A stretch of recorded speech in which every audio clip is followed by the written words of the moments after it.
Hey everyone, welcome back for our weekly Sunday Gospel Reflection.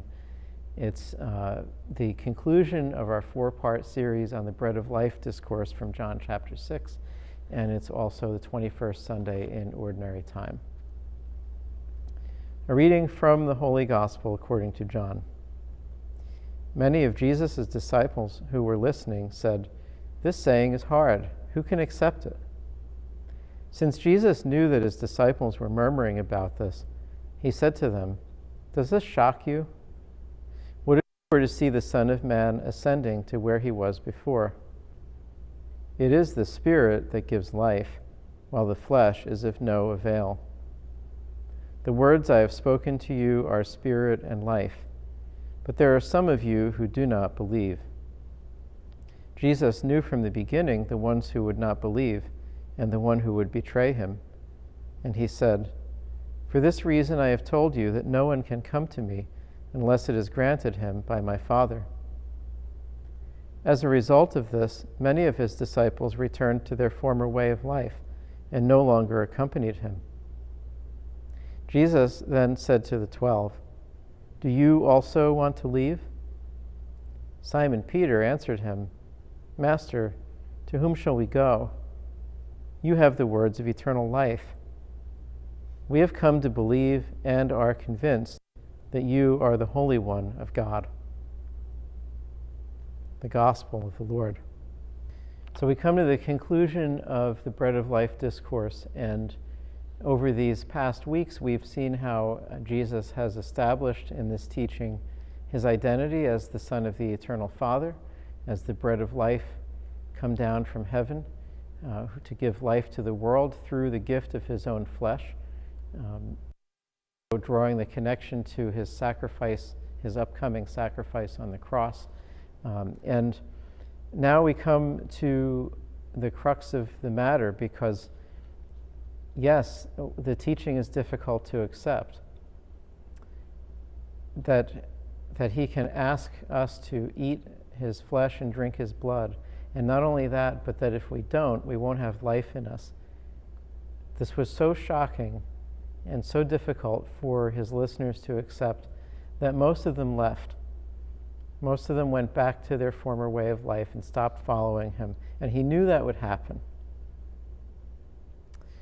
But for those who remain, these words indeed are spirit and life. And it's the basis of our belief in the true presence of Jesus in the Eucharist, that when we receive the consecrated bread and wine, we receive Jesus. We become participants.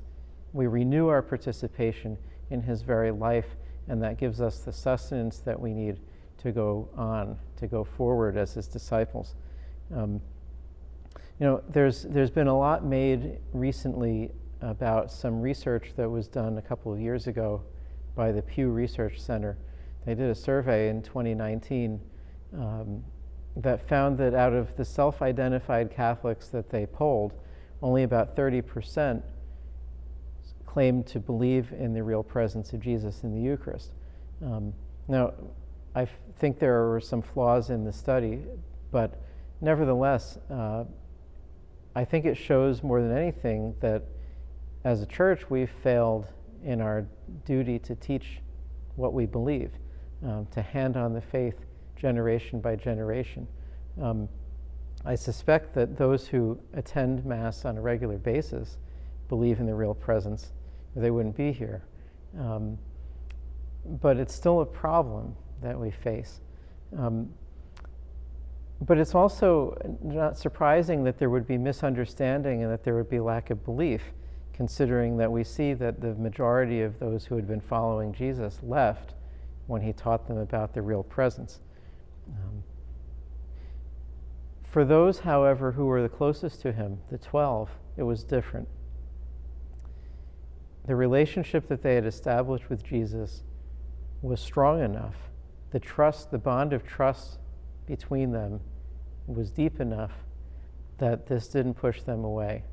And so we hear Simon Peter, who was always the spokesman for the group, as much as he would put his foot in his mouth sometimes, he he had the courage to be the spokesman for the group, and he said, "Master, to whom shall we go? You have the words of eternal life." There will be times when we are beset with challenges and doubts and struggles, and we'll be tempted to go back to our former way of life and no longer follow Jesus like many of those first disciples did. Would that we remember the words of Peter, and that we echo his assertion that there's nowhere else that we're going to find the truth about who we are, about who God is, and the way to life.